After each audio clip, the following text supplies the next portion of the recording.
Hey everybody, KMO here, and I'm going to answer a question from Kevin W., who lives in New Mexico, I believe. And Kevin writes, Yang sidetrack. Apparently, he's got a policy on sustainable farming and diet. Haven't actually watched this yet, and what he's linked to here is Andrew Yang taking a question from a young woman who's from a farming family in Iowa, and he's at an event being hosted by Wolf Blitzer. So Kevin says, apparently he's got a policy on sustainable farming and diet which few other candidates are talking about.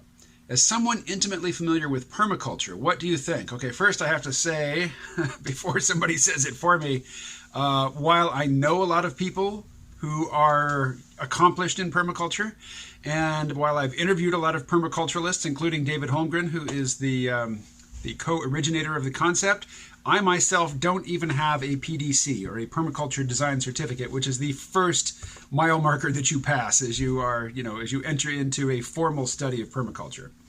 So I've done some gardening in my life. I apprenticed under an organic market gardener in Eureka Springs, Arkansas many years ago, but I am not a permaculturalist with any sort of, official documented training at all. That out of the way, though, I watched the clip with Andrew Yang and some things he mentioned. He mentioned farm-to-table agriculture.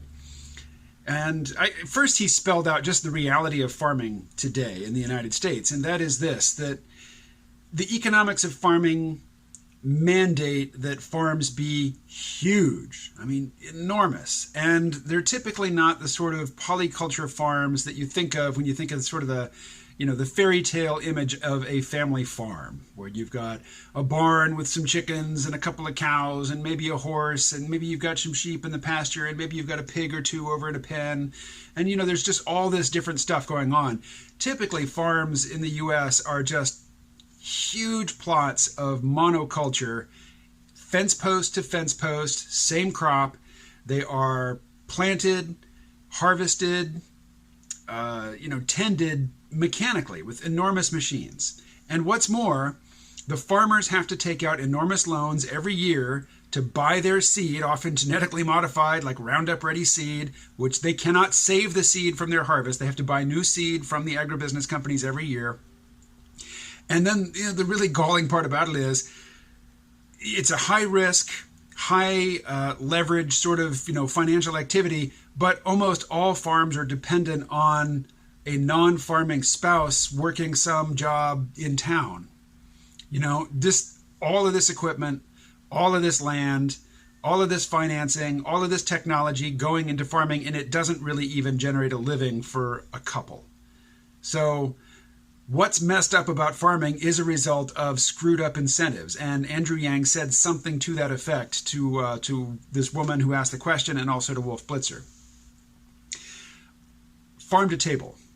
So last night, my ex-girlfriend took me out to dinner because I had helped her move some stuff a couple weeks ago. And this is just her paying me back. We went to this farm to table restaurant near here. It's actually over across the Connecticut River in New Hampshire. And hey, they've probably got a website. It's called The Hungry Diner.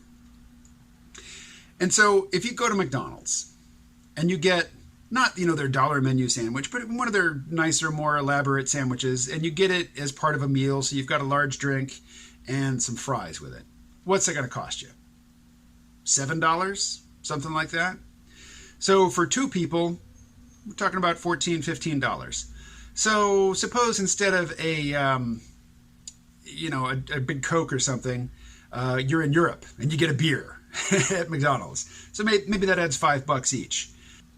So what are we up to? We're up to about $25 for two people for a nice combo of sandwich, fries, and not just a drink, but a beer.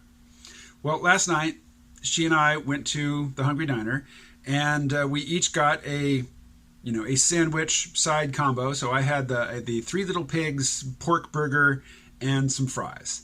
And she got a different sort of burger and a side salad instead. And we also had an appetizer called chicken popsicles, which really it's drumsticks. And she got a kombucha and I got a beer. It was $51 for two people for, a fairly standard modest meal. But it came, the animals were raised on a local farm. They lived a good life with one bad day, as the sustainable meat folks like to say, or the humanely slaughtered meat folks like to say.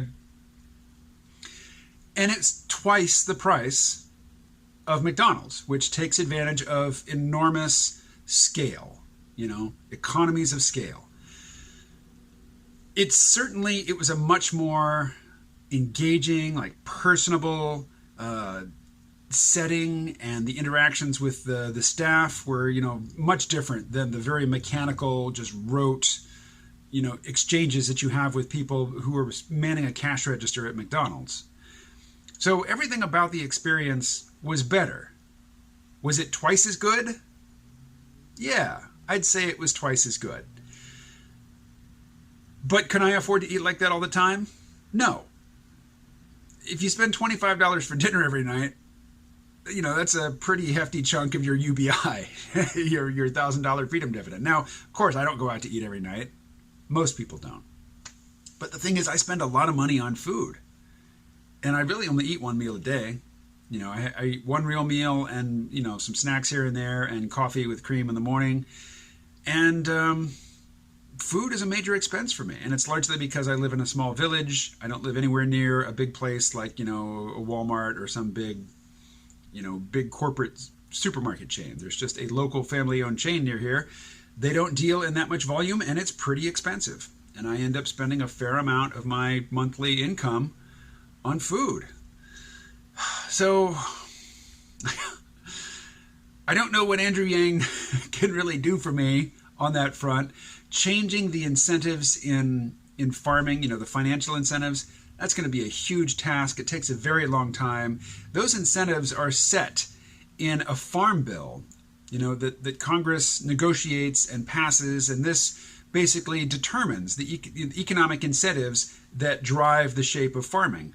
The Farm Bill only comes up for renewal every 5 years. This is not something that, you can change really quickly.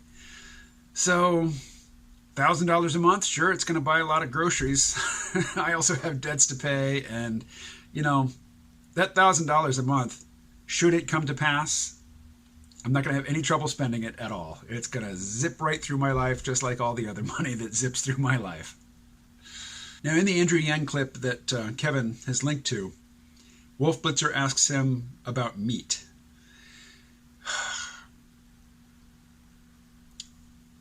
Andrew Yang's response was, first and foremost, look, this is a free country. We can't tell people what to eat and what not to eat. And meat is already pretty expensive, compared to other types of foods. And that's because, meat is something that is derived from other types of food. You have to grow plants to feed to whatever it is, whatever meat animal that you want to eat. And it takes a lot of time. It takes a lot of water. It takes a lot of energy. So meat is a really inefficient way to get calories, protein, amino acids, and that lovely taste. But that will change over time. I know a lot of people are grossed out by this, but I think in the not too distant future, like maybe 15 years or so, we're all going to be eating, those of us who aren't vegetarians, are all going to be eating synthetic meat pretty regularly.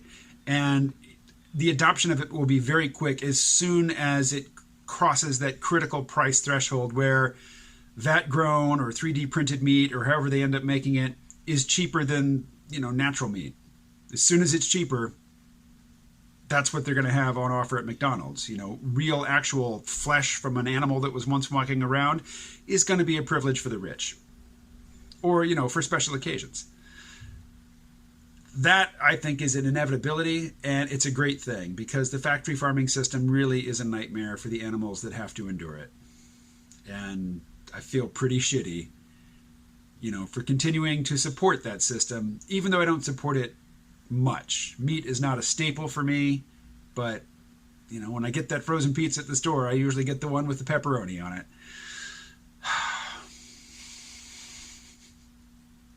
So I'll be happy to know that pigs, which are very intelligent animals, are no longer being not only killed, because everything dies, but having to live lives of abject misery on an industrial scale. That's just vile.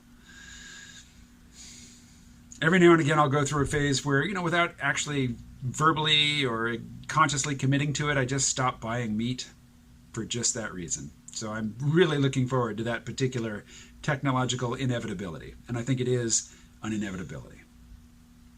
All right. This is supposed to be a quick one, as usual. I went on little tangents that I didn't plan to. Hey, everybody. Since I'm not appealing directly to the Andrew Yang crowd anymore, it would still be nice to grow the viewership for the channel. So if I'm talking about something that you ever talk about with other people in some online forum, Reddit perhaps, Facebook, I'm not going to go through the whole list. Maybe post a link to one of these videos, to one of those forums. Don't cost nothing. I'd appreciate it. All right, I will talk to you again tomorrow. Stay well.